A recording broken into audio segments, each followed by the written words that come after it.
Welcome to the Beyond Ordinary Women podcast. Every 2 weeks, we post podcast versions of one of our free training videos, or you can access our videos now at beyondordinarywomen.org. Enjoy the podcast.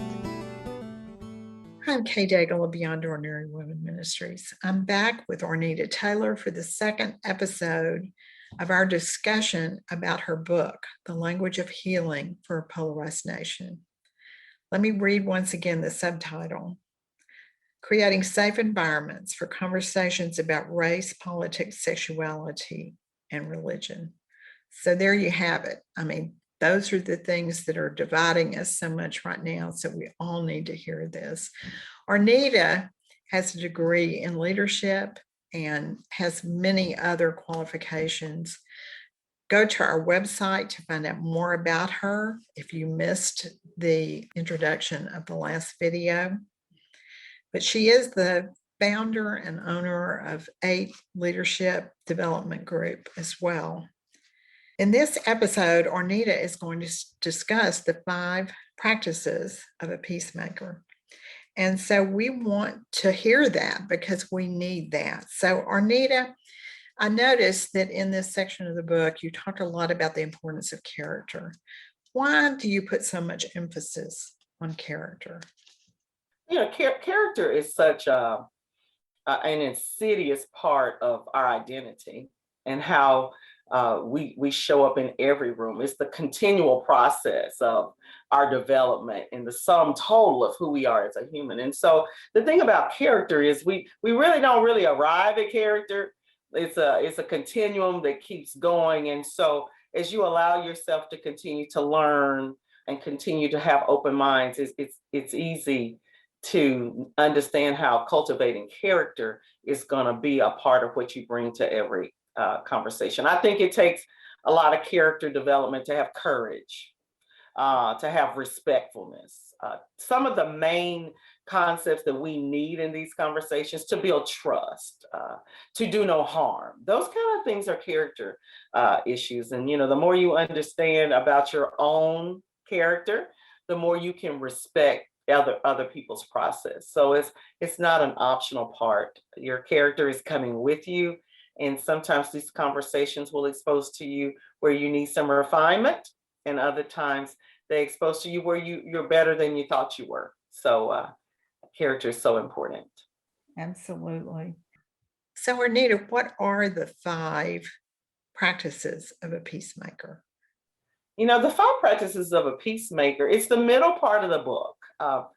I do lots of leadership coaching, spiritual development coaching. And so what happens is we read hundreds of books in a year and we go do nothing out of those books, because normally if we don't give people things to practice, they just read and go, yeah, it was a good read, I'll recommend it. But they don't do anything with it. It's like going to conference after conference after conference and writing all these notes and doing nothing in the notes that you've taken. So this is the part of the book that I really want to challenge people to go out and do some things. The first part, the first chapter, chapter 6, is being comfortable in your own skin.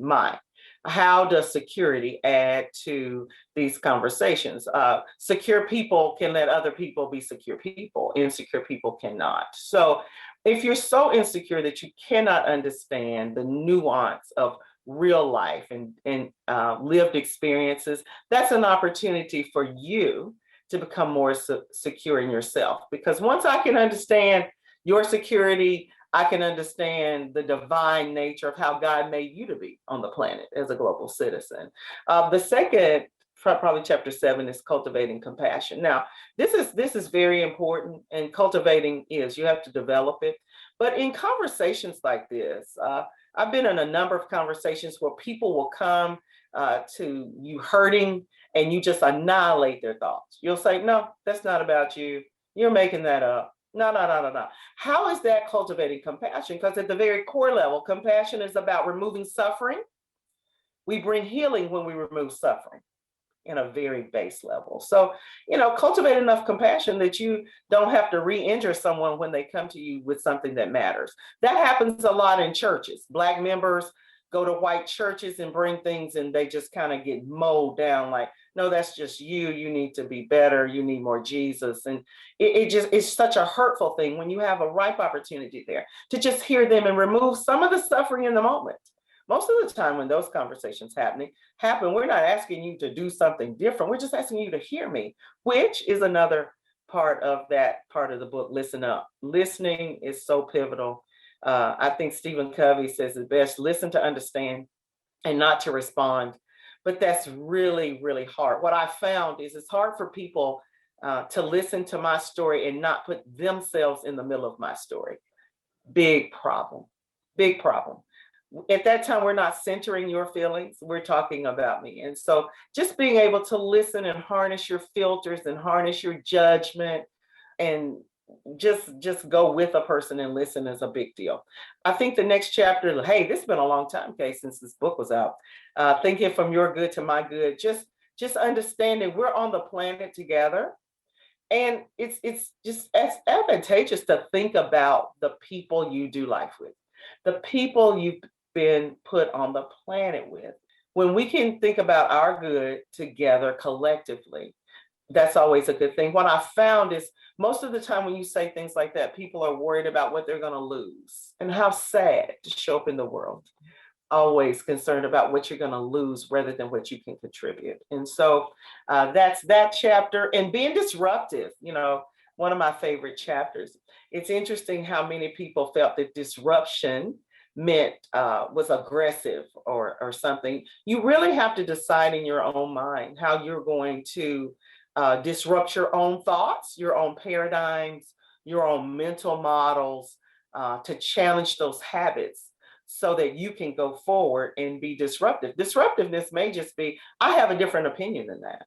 That's disruptive to people in your friend base or in your in-group. That can be disruptive, but sometimes that's what needs to happen. There can't be jokes that come by that I say they're okay. They're not okay.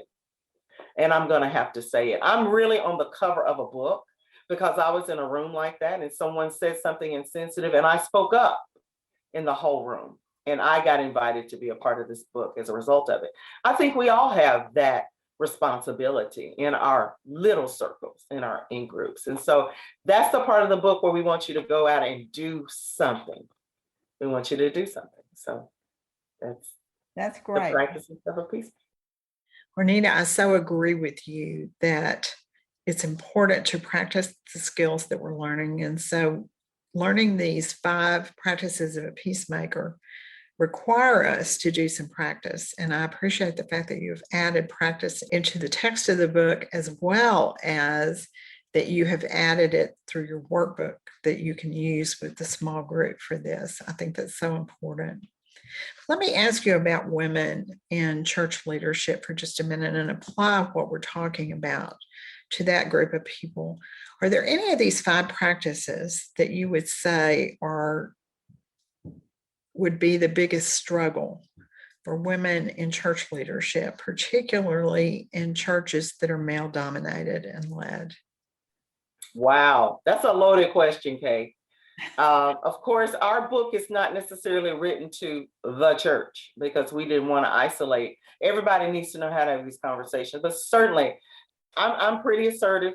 I'm a pretty assertive girl. And so I would think that if there was one particular out of the practices that in the middle part of our book, the willing to be disruptive is really hard in church circles, which are often very closed systems, very closed-minded systems. There's one way of thinking about this.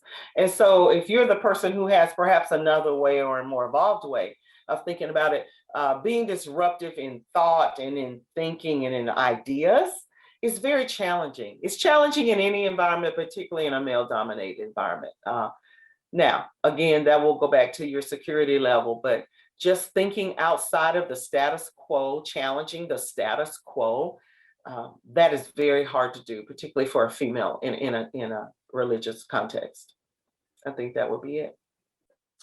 I agree with you again about that, Arnita. Thank you so much. This has been so helpful. And I know that those who apply what you're talking about will be able to grow in these areas and be able to have more of these conversations and feel good about it. Our next video will be talking about operating in shared spaces.